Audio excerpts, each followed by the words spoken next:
বাদশাহ আবরাহা চেয়েছিল খানায়ে কাবাকে ধ্বংস করে দেওয়ার জন্য, কিন্তু পারে নাই। পারে নাই। নবীজির জন্মের প্রায় 50 বছর আগেই বাদশাহ আবরাহা চেয়েছিল খানায়ে কাবা ধ্বংস করে দিবে। ইয়ামেনের বাদশাহ আবরাহা কত বড় পাপিষ্ঠ জালেম শাসক ছিল। সে ডাক দিয়ে বলে, তামাম পৃথিবীর মুসলমান কেন শুধু খানায়ে কাবা তওয়াফ করতে যায়? খানায়ে কাবা কেন তওয়াফ করতে যায়? আমি এটা চাই না, আমি এটা পছন্দ করি না। সে নিজে গির্জা নির্মাণ করেছে। ইয়ামেনে আল কুল্লাইস বলে একটা গির্জা ইতিহাসের ভিতরে পাওয়া যায়। বাদশাহ আবরাহা কুল্লাইস নামক গির্জা নির্মাণ করল। তার মনের আশা আকাঙ্ক্ষা হলো মানুষ যেন মক্কার পানে না যেয়ে তারা যেন সবাই ইয়ামেনে আসে, তার ওই গির্জা যেন তওয়াফ করে। জুড়ে বলেন নাউজুবিল্লাহ। আল্লাহর কি ফয়সালা দেখেন, এক গোত্রের এক লোক এসে তার ওই গির্জার ভিতরে এসে মল ত্যাগ করছে। নাউজুবিল্লাহ কইবেন না? মল ত্যাগ করার সাথে সাথে তার মনে আনন্দ না তার রাগ উঠছে। সে তো রাগে গরম হয়ে গেছে যে আমি তো বিশাল আয়োজন করে আমি গির্জা নির্মাণ করলাম, আর আমার এটাকে অপমান করার জন্য, লাঞ্ছনা করার জন্য একজন এসে মল ত্যাগ করলো।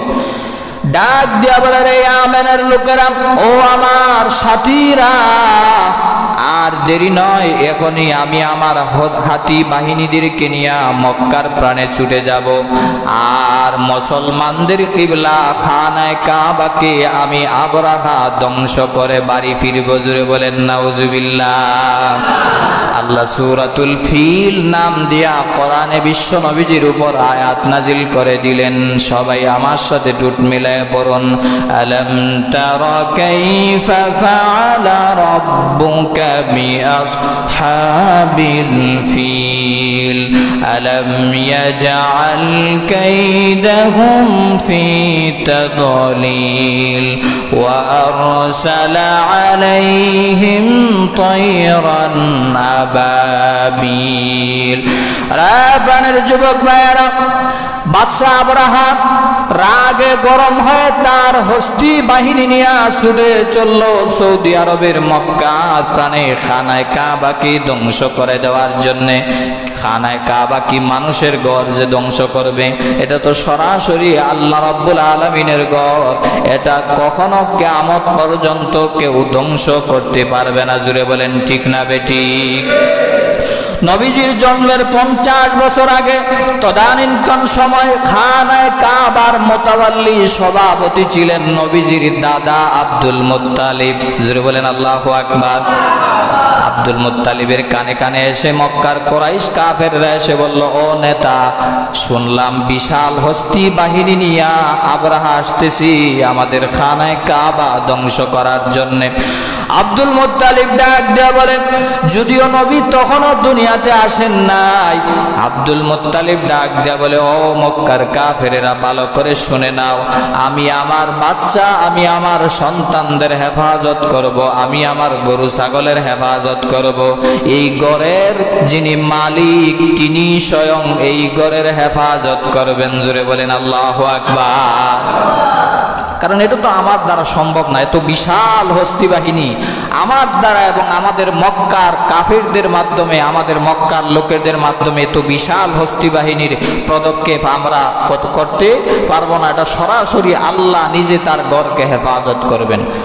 লম্বা ঘটনা আমার বানারা ভাইয়েরা, নবীজিকে আল্লাহ জানায় দিলেন, আলাম তারা কাইফা ফাআলা রাব্বুকা বিআসহাবিল ফিল। ও নবীজি, আপনি কি দেখেন নাই আল্লাহ যে হস্তি বাহিনীকে ধ্বংস করে দিয়েছেন? আলাম ইয়াজআল কাইদাহুম ফি তাদলিল। তাদের এই দাম্ভিকতা, তাদের এই অহংকারিত্ব ভাব আল্লাহ ধ্বংস করে দিয়েছেন। তাদের কি পোড়া মাটির কঙ্কর দিয়া আল্লাহ রাব্বুল আলামিন তয়রান আবাবিল, আবাবিল নামক ছোট্ট ছোট্ট পাখি দিয়া আর পোড়া মাটির পাথর নিক্ষেপ করে আল্লাহ তাদেরকে চিরতরে ধ্বংস করে দিয়েছেন। জোরে বলেন সুবহানাল্লাহ। ফাজআলাহুম কাআসফিম মাকুল। পশু যখন গাছ চাবায়, চর্বণ করে, দেখবেন অবস্থা একদম শেষ হয়ে যায়। আল্লাহ বুঝাইতে চায় ওই হস্তি বাহিনী এবং হস্তিওয়ালাদেরকে এবং বাদশাহ আবরাহাকে আমি আল্লাহ সেকেন্ডের ভিতরেই নিমিষে শেষ করে দিয়েছি। জুড়ে বলেন আল্লাহু আকবার। এই ঘটনা থেকে পরিষ্কার ভাষায় বলতে চাই, এই ঘটনা থেকে আমাদের শিক্ষা হলো যত স্বৈরাচারী জালেম বাদশাহ আসুক না কেন, আল্লাহ কিন্তু ধরে না, যখন ধরে তখন কিন্তু আর ছাড়ে না। জুড়ে বলেন ঠিক না বেটি? জালেম স্বৈরাচারী যত বাদশাহ আছে তাদেরকেও শিক্ষা নেওয়া দরকার।